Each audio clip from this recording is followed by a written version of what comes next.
Assalamualaikum warahmatullahi wabarakatuh. Halo teman-teman semua, perkenalkan nama saya Rahmat Fajar Ramadan atau biasa dipanggil Fafan. Saya dari kelas Informatika 9 dengan NIM 21114418. Nah, pada kesempatan kali ini saya akan menjelaskan atau memberikan tutorial singkat tentang bagaimana cara membuat LED running atau sequential light di Proteus dan CVAVR. Oke, tanpa basa-basi lagi, langsung aja kita ke tutorialnya.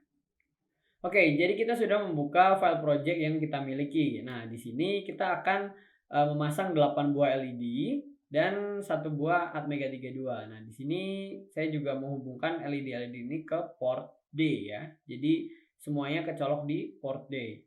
Nah, jangan lupa buat memberikan ground ke LED-nya biar LED-nya bisa nyala ya. Jadi sinyal negatifnya itu diterima oleh LED ini dari ground. Oke, kalau misalkan rangkaiannya sudah dibuat seperti ini, kita langsung bisa buka ke CVAVR-nya. Nah, di CVAVR-nya, kembali lagi ke atas, nah kita wajib ya, kita harus mengincludekan dua hal ini ya. Yang diincludekan adalah mega32.h dan delay.h. Nah, delay ini fungsinya untuk memberikan fungsi delay pada codingan kita. Nah, jadi ketika kita memberikan delay, maka lampu yang tadinya menyala atau kedipan lampunya ini bisa kita atur. Misalkan seberapa lama dia sebelum menjalankan program berikutnya atau codingan berikutnya.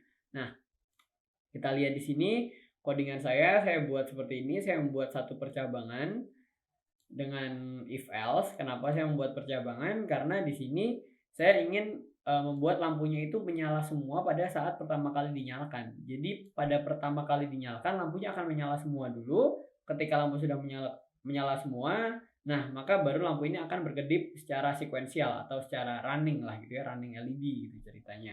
Nah, seterusnya dia tidak perlu menyala menyala kembali dari awal dan tinggal melanjutkan perulangan dari running LED-nya. Maka dari itu saya membuat sebuah percabangan di sini. Untuk codingannya simple aja, masih sama seperti yang kemarin, yaitu kita pakai port D ya. Kenapa saya pakai port D? Karena tadi dikonekinnya ke port D. Oke, kemudian ada 0B1111 sebanyak 8 kali yang menandakan artinya semua port yang ada di port D menyala ya. Karena 8 angka ada 8 angka 1 di sini. Kemudian ada delay selama 100 milisecond. Nah, kemudian untuk di bagian running LED-nya sama codingannya seperti yang di atasnya, yaitu port D sama dengan 0B diikuti dengan angka 1 kemudian angka 0 sebanyak 7 kali. Yang artinya pada port 7 itu lampunya menyala, kemudian diikuti dengan delay 20 milisecond, kemudian diikuti dengan port 7 dan port 6, kemudian ada delay lagi, kemudian port 765 menyala dan seterusnya sampai semua port menyala kembali. Kemudian diikuti dengan delay lagi. Nah, untuk contoh nyalanya seperti ini. Contoh nyalanya seperti ini. Oke, untuk pertama kali nyala itu semuanya menyala, kemudian LED-nya langsung menjadi running LED ya dari kiri ke kanan. Oke, jadi pada kesempatan kali ini saya akan menjelaskan tentang bagaimana ketika kita tidak menggunakan biner di sini ya. Jadi kita akan merubah angka-angka biner yang ada di sini yang menunjukkan nyalanya lampu ini kita rubah menjadi heksadesimal dan desimal. Oke. Untuk mempersingkat waktu di sini saya sudah menyiapkan codingan untuk yang desimal dan heksadesimalnya. Jadi kita langsung copy aja. Nah, di sini untuk yang heksadesimal, pertama kita coba yang untuk yang heksadesimal ya. Apakah bisa ketika kita rubah codingannya menjadi heksadesimal? Oke, sebelumnya saya sudah merubah atau sudah mengkonvert para biner-binernya tadi yang ada itu menjadi heksadesimal. Saya mengkonvertnya menggunakan kalkulator. Selain menggunakan kalkulator itu bisa menggunakan cara manual, tapi itu sedikit membutuhkan waktu ya. Oke, mari kita coba dulu ketika kita sudah merubahnya menggunakan hexa. Oke, kita build all project. Oke, buildnya komplit. Kemudian kita coba running di Proteusnya. Oke, dia tetap jalan normal ya, tidak ada masalah. Oke, dia tetap jalan. Oke, kemudian kita akan berubah si heksadesimal ini menjadi desimal. Maka kita tinggal mengkopikan coding yang sudah kita buat sebelumnya.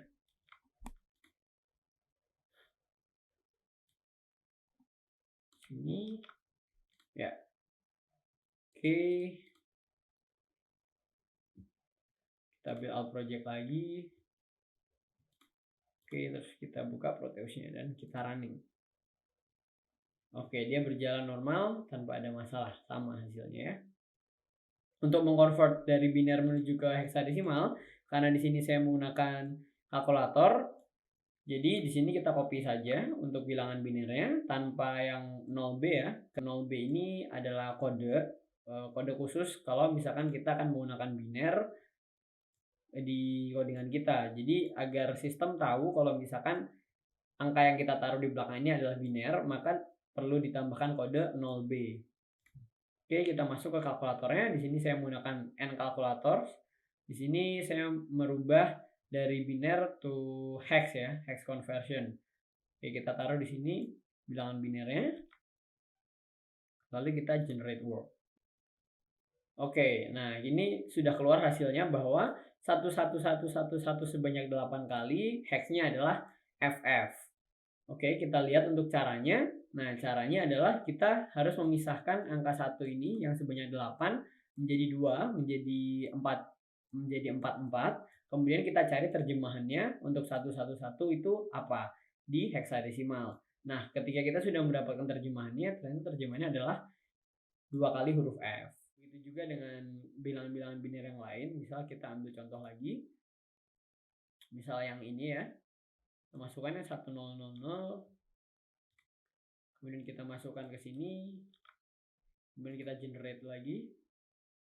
Oke, ketemu bahwa hexnya adalah 80 dan caranya sama, yaitu kita memisahkan menjadi 2 bagian, yaitu 44, baru kita cari terjemahannya. Oke, kemudian kalau misalkan kita akan merubah bilangan hex ini menjadi desimal, itu kita tinggal rubah saja di sini, kita cari hex ke decimal conversion ya. Kita lihat di sini tadi kan heksadesimalnya 80 ya, kita tulis saja di sini 80, kemudian kita generate word.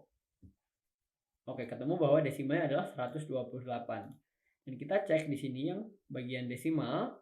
Nah, untuk port ini adalah 128.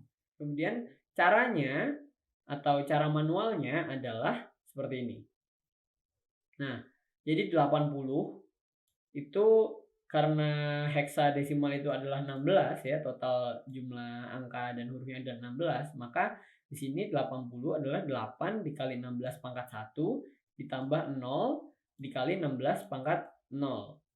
Oke, kemudian 8 dikali 16 pangkat 1 adalah 128 ditambah 0 dikali 16 pangkat 0, yaitu 0. Nah, maka ketemu di sini hasilnya bahwa 80 heksadesimal adalah 128 desimal.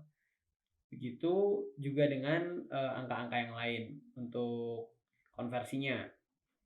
Oke, kemudian kita kembali ke codingan kita. Nah, pada codingan desimal dan hex di sini serta biner tadi ada perbedaan ya.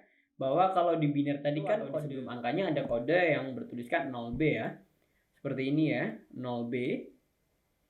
Nah, kalau misalkan di desimal itu tidak memerlukan kode seperti itu sebelum angkanya. Jadi kita langsung tulis angkanya saja. Ini akan lebih memudahkan kita ketika membuat codingannya atau mengetik codingannya. Namun di desimal ini kita cukup sulit untuk menentukan posisi lampu bagian mana yang akan menyala gitu. Untuk menyeting lampu mana yang akan menyala itu lebih mudah menggunakan biner. Nah, begitu juga di hex atau di heksadesimal. Di heksadesimal memiliki kode tersendiri. Ketika di biner tadi 0B, di heksadesimal menggunakan kode 0x untuk memberitahukan sistem bahwa angka di belakangnya ini adalah heksadesimal.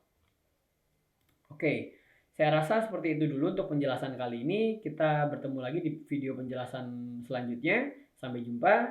Wassalamualaikum warahmatullahi wabarakatuh.